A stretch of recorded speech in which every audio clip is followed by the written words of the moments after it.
اللہ تبارک و تعالی نے ابھی چند دن پہلے سارے مسلمانوں کو ایک عظیم خوشخبری عطا فرمائی. وہ خوشخبری ایسی ہے کہ اس کے تصور ہی سے الحمدللہ ہر مسلمان کے روح مسرور ہے. اور وہ یہ کہ اللہ تبارک و تعالی نے افغانستان میں ہمارے طالبان بھائیوں کو اللہ تبارک و تعالی نے جو فتح مبین عطا فرمائی اور ان کے ذریعے اتنی بڑی سپر طاقت امریکہ، اور صرف امریکہ نہیں، اس کے ساتھ 27-28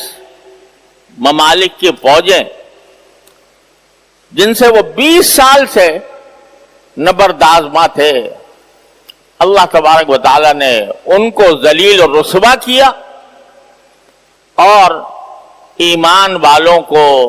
طالبان کو اللہ تبارک و تعالی نے ان کے خلاف نصرت عطا فرمائی. اور ایسی نصرت عطا فرمائی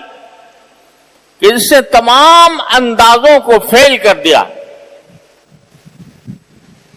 تمام انٹیلیجنس ایجنسیز، تمام سراغ رساں ادارے اور امریکہ کی وہ سپر پاور جس کے بارے میں کہا جاتا ہے کہ اس کو ہر لمحے کی خبر اس کے پاس موجود ہے، اس کے سارے اندازے، اس کے سارے منصوبے، اس کے سارے ارادے وہ طالبان کی اس فتح کے نتیجے میں الحمدللہ ناکام ہوئے. نہ صرف ناکام ہوئے بلکہ ذلیل ہوئے اور رسوا ہوئے. اللہ تعالیٰ نے ان کے ہاتھوں اتنی بڑی طاقتوں کو رسوا کیا، ذلیل کیا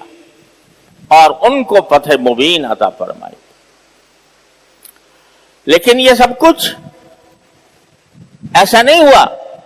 کہ وہ ہاتھ پر ہاتھ رکھ کے بیٹھے ہوں اور مغربی طاقتوں سے مرعوب ہو کر، ڈر کر بیٹھے ہوں اور اچانک اللہ تبارک و تعالیٰ نے ان کو لا کر کابل میں بٹھا دیا ہو.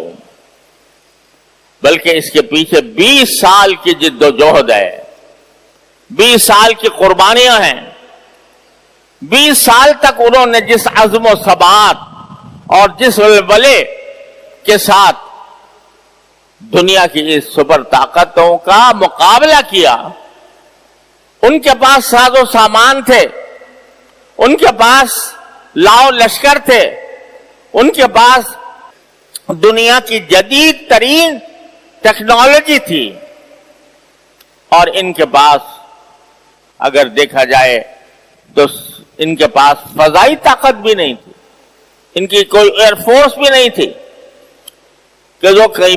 ان پر بمباریاں کی جا رہی تھیں. یہ بمباری کرنے کے ان کے پاس وسائل نہیں تھے. لیکن 20 سال تک انہوں نے جس عزم و ثبات کے ساتھ مقابلہ کیا اور جس طرح انہوں نے اپنی ایمانی قوت کے ذریعے ان تمام باطل طاقتوں کے آگے وہ ڈٹے رہے،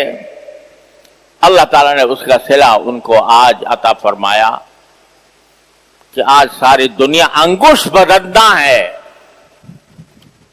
حیرت میں ہے کہ کس طرح وہ کامیاب ہوا.